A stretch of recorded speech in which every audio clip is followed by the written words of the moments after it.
Сәлеметсіңдер ме балалар? Бүгінгі сабақта біз мына тақырыптарды қарастыратын боламыз.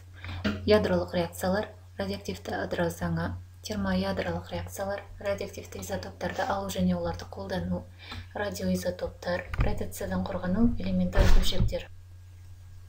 Сабағымыздың негізгі мақсаты осы тақырыптағы негізгі терминдер бойынша ақпараттар алу және тақырыпта көрсетілген формулалар бойынша есептер шығару. Ядролық реактор. Ядролық реакторда энергия бөле жүретін басқарылатын тізбекті ядролық реакциялар жүзеге асырылады.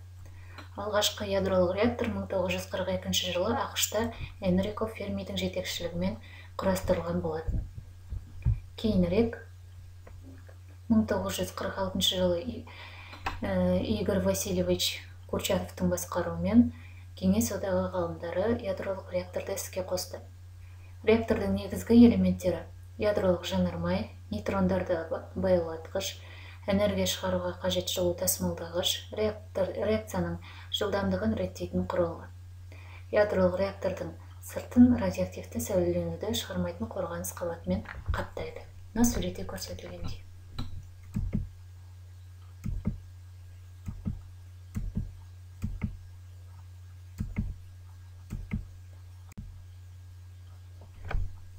Ядролардың ыдырауы табиғи процесс болса, бөлінуі оларды нейтрондармен атқылау арқылы орындалады. Ядролардың өз бетімен түрленіп, альфа, бета және басқа да бөлшектермен сәулелерді шығаруын олардың радиоактивті ыдырауы деп атайды. Радиоактивті изотоп ядроларының тек жартысы ыдырайтын уақыт осы изотоптың жартылай ыдырау периоды деп аталады. 1902 жылы Резерфорд пен Соди радиоактивті ыдырау заңын ашты.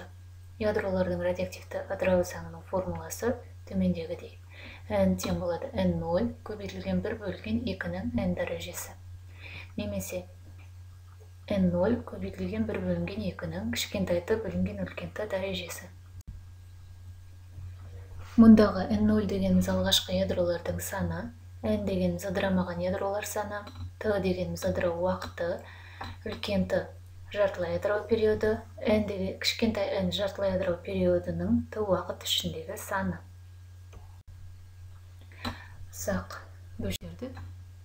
Өте ұсақ бөлшектерді біз массасы жағынан өте үлкен бөлшектерге энергиялар жағынан теңестірдік. Жоғары температурадағы плазманы салқын қабырғаларға тигізбей күшті магнит өрісінде ұстап тұру тәсілін 1950 жылы Ресей физиктері Сахаров пен Там ұсынды. Осы идеяға негізделіп жасалған тәжірибелік қондырғыны токамак деп атаған. Токамак болат өзекшелері бар трансформатордан, айнымалы магнит өрісін тудыратын орамадан, тороидальды вакуумдық камерадан және плазмадан және құма магнит өрісін тудыратын орамадан тұрады. Игорь Васильевич Курчатов, орыс физигі, атомдық бомбаның атасы, 1902-1960 жылдар аралығында өмір сүрген. Курчатовтың басшылығымен әлемдегі ең алғаш қуаты 400 киловатт сутекті бомба 1953 жылы іске қосылған. Андрей Дмитриевич Сахаров 1921 жылы 21 мамырда Мәскеу қаласында дүниеге келген кеңес физик академик, сутегі бомбаны жүзеге асырушылардың бірі. Игорь Евгеньевич Там, Мәскеудің Владивосток қаласында туылған, кеңес физик теоретигі, физикада Нобель сыйлығының лауреаты, теориялық физиканың негізін қалаушы. Семей полигонын барлығымыз білеміз. Ол 1949 жылдың 12 тамызында Семей полигонды бірінші сыналған РДС-6-сы советтік сутегі бомбасы болды. Семей полигонында 1949-89 жылдары кезінде 468 мәрте ядролық бомба сынақтан өткізілген. 1962 жылға дейінгі сынақтар тек жер бетінде жүзеге асырылған. Оның ішінде 30 жер үсті, 88 ядролық құрылғы ауада сыналған. Яғни ашық жағдайда. Мұның өте қауіпті екені айтпаса да түсінікті жайт. Бұл қасіретке жер астында жасалған 350 ядролық сынақты қосыңыз. 1953 жылы 12 тамызында тұңғыш термоядролық құрылғы, 1955 жылы 22 қарашада әлемдегі ең алғашқы сутегі бомбасы Семей топырағында сынақтан өтті. және де изотоптардың ашылуы көптеген радиоактивті түрленулерді бақылау нәтижесінде радиоактивті қасиеттері мүлдем әртүрлі, бірақ өздерінің химиялық қасиеттері жөнінен барабар заттар бар екені анықталды. Белгілі химиялық тәсілдердің бәрімен де оларды ажырату ешбір мүмкін болмады. Осының негізінде 1911 жылы содий химиялық қасиеттері бірдей басқа жағынан, мәселен өзінің радиоактивтігімен ұқсамайтын элементтер бар екені жөнінде болжам айтты. Мұндай элементтерді Менделеевтің периодты жүйесінің бір тор кезіне орналастыру керек. Сондықтан содий оларды изотоптар, яғни периодтық жүйеде бірдей орын алатындар деп атады. Изотоптардың табиғатта кездесуі видеоны тоқтату арқылы өзіміз танысып ақпаратты оқып алсақ болады. Радиоактивті изотоптардың алынуы. Радиоактивті изотоптарды атомдық реакторларда және элементар бөлшектерді үдеткіштерде алады.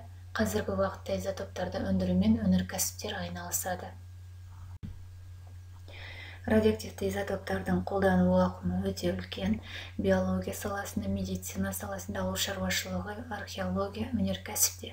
Бұлардың барлығын оқулықтан толықтай қарап, танысып алсақ болады. Радиациядан қорғану. Радиациядан қорғанудың, яғни радиоактивті элементтерден қорғанудың үш тәсілі бар: физикалық, химиялық және биологиялық. Физикалық тәсілі қолға арнаулы перчаткалар киіп, дер кезінде денені жылы сумен жуып отыру керек. Радиоактивті элементтердің бөлшектерінің кішкентай түйіршіктерінің ішкі ағзаға өтіп кетпеуін қадағалап отыру керек. Егер де кішкентай бөлшектер ағзаға өтіп кетсе, оның шығуы оңай емес. Олар радиоактивті сәулелер таратады. Радиоактивті элементтерді ағзалардан шығару үшін қымыздық, сірке қышқылы мен лимон қышқылын көп мөлшерде пайдалану керек. С, Д витамин ішу өте пайдалы. Радиациядан қорғанудың химиялық және биологиялық жолдар. Радиацияға қарсы қолданылатын препараттарды радиопротекторлар деп атайды. Олар радиоактивті элементтердің бөлшектері ағзалардан шығару үшін неше түрлі химиялық препараттарды пайдаланады. Олар ағзаларды радиациядан сақтап қалады. Иондалған сәулеленуді ем-дом ретінде пайдалануға болады. Дерттерге диагностика қою үшін де пайдаланған атомды пайдаланады. Сәуле терапиясы мен қан ауруларын емдеуге болады. Қауіпті ісіктерді де емдеу үшін бета сәулесін пайдалануға болады екен. Элементар бөлшектер.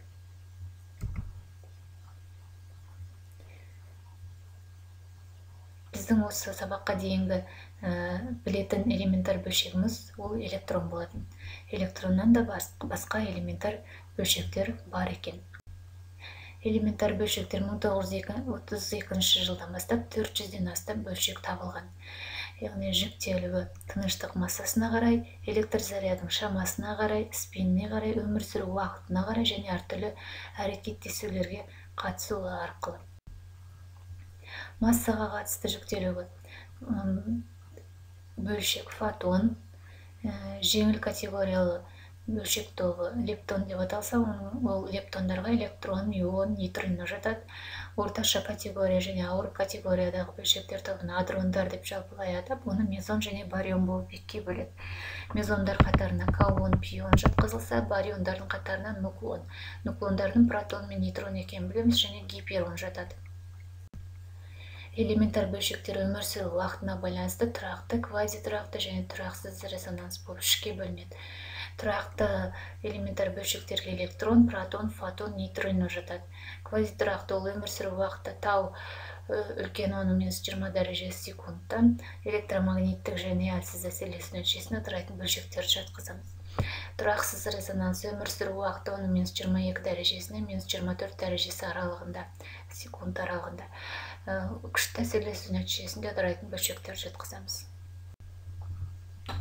Өзара әсерлесу әрекеттесу бойынша гравитациялық электромагниттік күшті әлсіз болып жүктейді екенбіз элементар бөлшектерді. Күшті әсерлесумен салыстыра отырып, элементар бөлшектер адрондар, лептондар болып екіге бөлінеді. Адрондар мезон және барион, лептондарға фермиондар жатады. Лептондар 6 бөлшек және 6 антибөлшек. Мезон және бариондар. Мезон бүтін спині бар бөлшектер, яғни 0, H2, 2H, 3H, яғни бұл банк тұрақтысын 2 пиға бөліп тастағанға тең бөлшектердің түрі. Фотон, пи плюс мезон. Жартылай спині бар бөлшектер ол электрон, протон, нейтрон. Адрондардың жіктелімі. Спині 0 және гамильтон болатын мезон, бозон, олар күшті сөйлесуге қатысады. Яғни плюс пи, минус пи аралығында. Барион спиндері гамильтонның жартысы 3, гамильтон бөлу 2 болып келетін фермиондар, олар күшті сөйлесуге қатысады. Олар нуклондарға протон, нейтрон және гиперондар. Адрон кварктерден тұрады. Кварктер негізгі бөлшектер: электр заряды бар бөлшек, спині жартылай бүтін фермион. Мюррею Гельман және Джордж Цвейк кварктердің бар екендігіне болжам жасаған 1963 жылы. Жоғары энергиялы бөлшектерді шашырату кезінде табылған нуклондардың кварктық құрылымы 1969 жылы дәлелденді Стэнфорд арқылы. Хош үстендіргіш түрлі кварктер және әр кварк үш түсті зарядқа ие болады: қызыл, жасыл, көк. Кварктердің әсерлесу мінездемесі: антикварктер антитүске ие.